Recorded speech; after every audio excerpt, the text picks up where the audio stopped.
Everyone, I hope you all are doing well.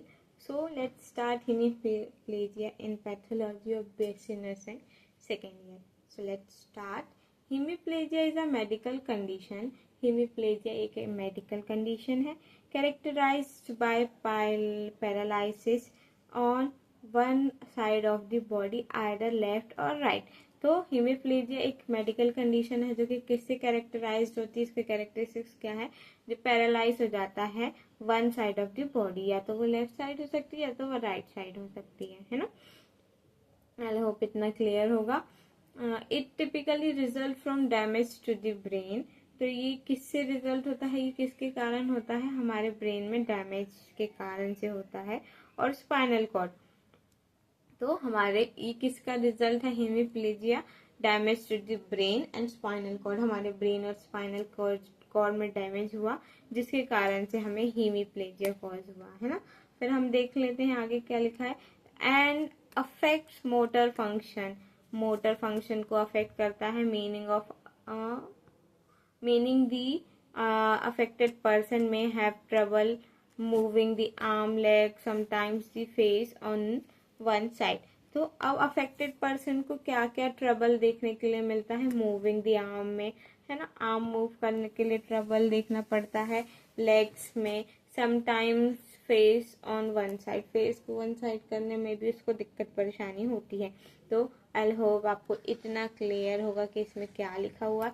हीमिप्लेजिया एक medical condition है जिसमें क्या होता है, पैरालाइज हो जाता है one side of the body में, या तो राइट हो सकती है या तो वो लेफ्ट हो सकती है।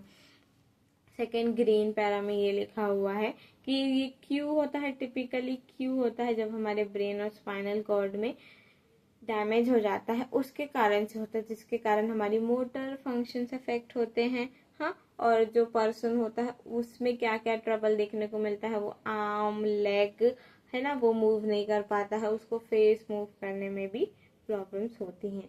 सो that's all for introduction and definition. So अब हम टाइप्स देख लेते हैं कि टाइप्स में क्या क्या होते हैं। Congenital hemiplegia, acquired hemiplegia, aseptic hemiplegia and alternating hemiplegia. तो इसमें हम क्या क्या समझते हैं, कंजेनाइटल हेमिप्लेजिया से present at the birth due to, हमारे बर्थ से ही प्रेजेंट होती है, कंजेनाइटल से ही हमें समझ में आ रहा है। तो और एग्जाम्पल है इसका ड्यू टू सेरेब्रल पाल्सी, है ना, उसके कारण से होता है। एक्वायर्ड हेमिप्लेजिया तो डेवलप्स लेटर, ये लेटर डेवलप्स होता है आफ्टर द बर्थ, जैसे कि एग्जांपल आफ्टर स्ट्रोक और इंजरी, किसी इंजरी या स्ट्रोक के कारण से जो हमें हेमिप्लेजिया होता है उसे हम एक्वायर्ड बोलते हैं। फिर स्पेस्टिक हेमिप्लेजिया को involve muscle tightness and stiffness. तो इसमें क्या होता है, जो मसल्स होती है वो टाइट हो जाती है, स्टिफ हो जाती है, जिसके कारण से ये इसमें हेमिप्लेजिया होता है, स्पेस्टिक हेमिप्लेजिया। फिर ऑल्टरनेटिव हेमिप्लेजिया देख लेते हैं। ये एक रेयर न्यूरोलॉजिकल डिसऑर्डर है। रेयर मतलब बहुत कम देखने को मिलता है ना। तो ये एक रेयर न्यूरोलॉजिकल डिसऑर्डर है with episodes of hemiplegia alternating from one side to other। तो इसमें क्या होता है, ये एक न्यूरोलॉजिकल डिसऑर्डर है जिसमें एपिसोड्स देखने को मिलते हैं हेमिप्लेजिया के, alternative one side to another. Alternative से भी हमें समझ में आ रहा है इसमें क्या होता है कि वो ऑल्टरनेटिव होता है, कभी एक साइड पैरालाइज हो जाता है, फिर दूसरी साइड हो जाता है, फिर पहली साइड हो जाता है, फिर दूसरी साइड होता है। तो ये ऑल्टरनेटिव करते रहते हैं, इसलिए इसका नाम ऑल्टरनेटिंग हेमिप्लेजिया है।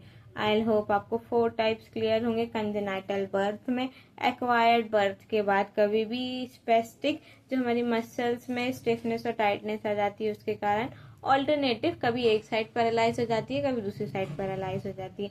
I hope types of hemiplegia आपको क्लियर होंगे।